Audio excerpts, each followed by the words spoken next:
Muito bom dia, que Deus abençoe a sua vida. Olha, eu sou o Bispo Cristiano, nós estamos aqui no nosso canal realizando uma leitura mas muito edificante mesmo do Evangelho de Lucas. Eu aconselho você a acompanhar essa leitura diária, tá bom? Nós estamos lendo o capítulo 17, hoje nós vamos ler do verso 7 ao verso 10, e lembrando que essa leitura é de segunda a sexta, às 6 horas da manhã, tá bom? Às 6 horas da manhã.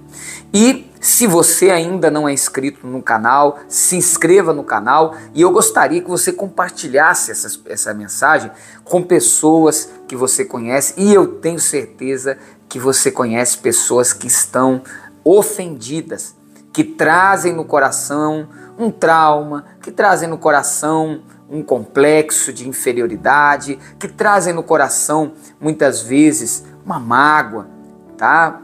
Uma ofensa que está guardada, uma amargura no coração.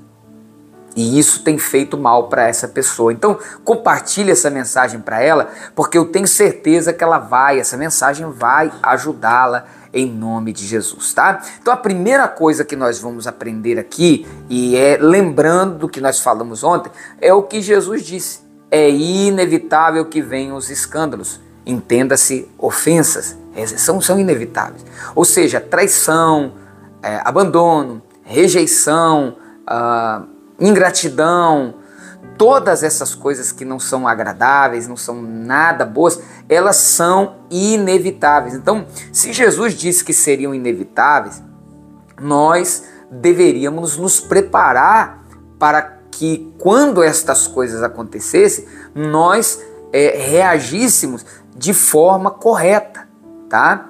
Porque é inevitável. Então não era para que o cristão ou para que a gente estivesse surpresos quando isso acontecesse, não é verdade?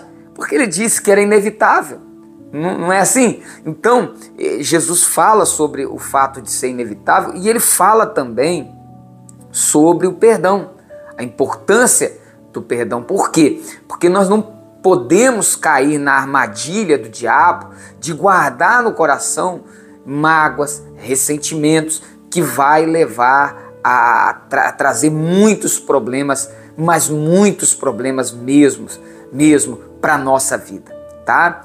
E depois de falar disso, depois de falar de que se o irmão pecou 7 vezes, 7 vezes ele te pedir perdão, você tem que perdoar, né? Jesus ele foi duro nessa palavra, ao ponto dos discípulos disserem: aumenta-nos a fé. Dá-nos fé, Senhor. Eles não pediram fé quando viram o paralítico ser curado, quando viram Lázaro ressuscitar dos mortos. Eles não disseram: aumenta-nos a fé para fazer esses milagres. Não. Mas quando Jesus falou de uma maneira tão profunda sobre o perdão, eles disseram: aumenta a nossa fé. E então Jesus ele falou para eles essa parábola que a gente vai ler aqui agora, de Lucas 17:7. Diz assim: olha, qual de vós, tendo um servo ocupado na lavoura ou em guardar o gado, lhe dirá quando ele voltar do campo: vem já e põe-te à mesa? E que antes não lhe diga: prepara-me a ceia, cinge-te e serve-me enquanto eu como e bebo, depois comerás tu e beberás. Porventura, terá de agradecer ao servo, porque este fez o que lhe havia ordenado? Porventura, ou seja, o patrão, né? Hoje a gente talvez vai ter um pouco mais de dificuldade de entender essa linguagem, porque hoje nós não temos o servo nesse sentido aqui da palavra, né? Talvez haja um pouco mais de dificuldade, mas vamos viajar no tempo e entender como foi recebida essa palavra na cabeça daqueles que ouviam, né? Era um tempo onde as pessoas tinham servos que trabalhavam assim, né? Então o servo ele trabalhava, ele punha a mesa para o patrão dele, para o senhor dele, e ele não esperava nenhum agradecimento do patrão. Por quê? Porque essa era a obrigação dele, tá? Então nós vamos ler de novo aqui, ó. E que antes, o versículo 9, porventura terá de agradecer ao servo, porque este fez o que lhe havia ordenado?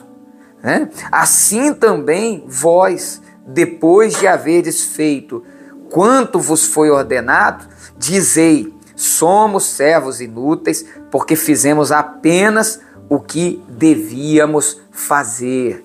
Bom, então Jesus ele vem com essa história, com essa parábola, vamos dizer assim, né? E ele nos faz entender aqui algo muito importante, que o que Deus espera da gente é uma obediência, é um relacionamento de um Senhor que é Jesus, e nós que somos os seus servos. É claro que esse servo aqui da história de Jesus, ele não esperava nenhum agradecimento do Senhor dele, né, por ter feito a obrigação dele. Ao contrário de nós que temos um Senhor que é maravilhoso, que é galardoador de todos aqueles que o buscam, tá?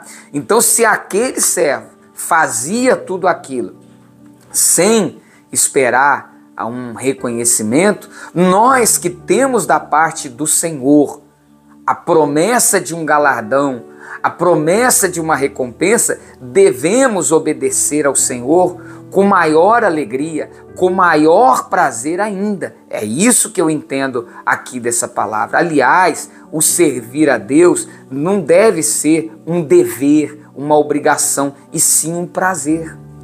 Um prazer, tá? Então, quando a gente perdoa, como ele falou no texto acima, que nós falamos ontem, tá? Nos primeiros versículos do capítulo 17, não é para que a gente se ache melhor do que ninguém, não é para que a gente se ache merecedor de alguma coisa do Senhor, não é que ele está dizendo aqui que o nosso serviço em Deus é inútil. Não é isso o assunto aqui. O assunto é que nós devemos servir ao Senhor com prazer, né? E não por um dever, não por uma obrigação, tá? Deve haver um prazer em nós. Eu vou perdoar o meu irmão, eu vou servir, porque eu estou servindo a Deus, porque eu estou fazendo para Deus, porque eu estou obedecendo a Deus, porque eu tenho prazer na palavra de Deus. E para complementar essa leitura, nós vamos lá para Efésios, no capítulo 6, lá no versículo 5, diz assim, ó: quanto a vós outros servos, obedecei a vosso Senhor, segundo a carne, com temor e tremor, na sinceridade do vosso coração, como a Cristo, não servindo à vista, como para agradar a homens, mas como servos de Cristo, fazendo de coração a vontade de Deus. É essa mensagem que eu quero deixar para você aqui. Porque às vezes parece que nós estamos fazendo um favor para Deus quando a gente perdoa alguém. Parece que a gente está fazendo um favor a Deus quando a gente vai à igreja. Parece que a gente está fazendo um favor a Deus quando a gente devolve o dízimo, quando dá uma oferta, quando ajuda uma pessoa necessitada. E não é essa a forma correta de ver e de fazer as coisas e de se relacionar com Deus. Nós somos servos. O Senhor Deus, sem nós, Ele é Deus, não muda nada para Ele. Porém nós, sem o Senhor, nós não somos nada. Então, querido, Ele não tem dívida com ninguém. Deus não deve e nunca vai dever nada a ninguém, tá? Nós somos servo, nós precisamos entender qual é a nossa posição. Nós somos servos, Ele é Senhor, tá? Então Ele não deve nada. Quando Ele fez o homem, o jardim já estava lá. O homem, ele não nasceu para cultivar o jardim. Ele nasceu para desfrutar daquilo que Deus já colocou ali no jardim. O Senhor Deus não deve nada ao homem, não deve nada a gente, tá certo? Então, nós precisamos ter isso no nosso coração. Muitas pessoas se encontram magoadas, ressentidas, porque perderam um familiar. E ela até mesmo culpa a Deus. Por quê? Porque Deus fez isso, querido. Deus não deve nada a nós. E tudo que nós temos, é emprestado. Nós não somos donos de nada, nem filho, nem ninguém, tá? Só de dar-nos a vida, Ele já está fazendo tudo por nós. Ele não deu só a vida, Ele deu a vida do Filho dele para nos salvar.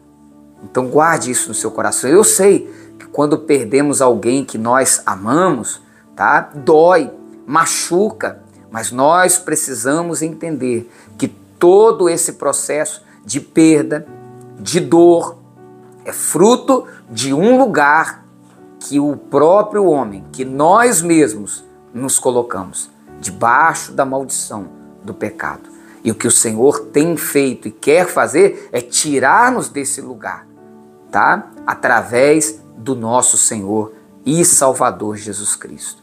Então, se você de repente é uma pessoa que está, que porque você não teve esse entendimento, de repente você está magoado, ressentido por algo ou por alguém que você perdeu, tá? Então guarde isso no seu coração. Você é servo, eu sou servo, nós somos servos, Ele é Senhor. E mesmo Ele sendo Senhor, Ele nos galardoa, Ele nos recompensa com a vida eterna. Tá? Vamos fazer uma oração aqui agora. Eu quero orar por você. Eu quero orar para que você tenha um coração limpo, para que você não guarde feridas na sua alma, tá? Não guarde essas coisas. Isso só tem feito mal para você. Isso só tem feito mal para você. Pense nisso. Vamos orar? Bom, eu tenho aqui meu copo com água. Espero que você tenha o seu aí também.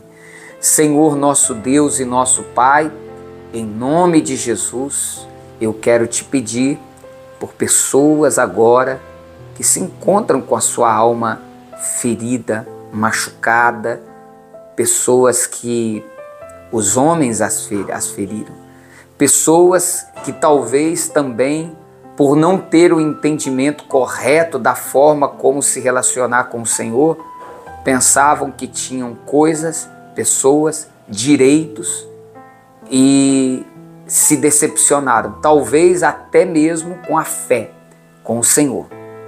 Mas que nesse momento, a palavra tocou no coração dessa pessoa. E eu oro para que ela seja restaurada. E eu oro para que o Senhor toque de maneira profunda no coração dela.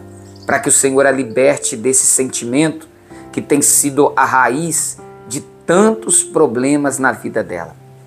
Tem sido a raiz de muitos desentendimentos, de relacionamentos quebrados, tem sido a raiz de muitos vícios e de muitas doenças que ela tem padecido no seu corpo. Sim, mas eu oro para que haja libertação. Eu clamo ao Senhor para que haja um arrependimento verdadeiro, sincero, para que haja uma mudança. Perdoa-nos, lava-nos, purifica-nos, ó Deus. Em nome de Jesus, abençoa esse copo com água e que haja cura da alma, do corpo, da vida dessa pessoa. Eu entrego esse dia nas tuas mãos, abençoa o nosso dia de hoje. Abençoa. Te peço em nome do Pai, do Filho e do Espírito Santo. Amém. Beba da água. Graças a Deus.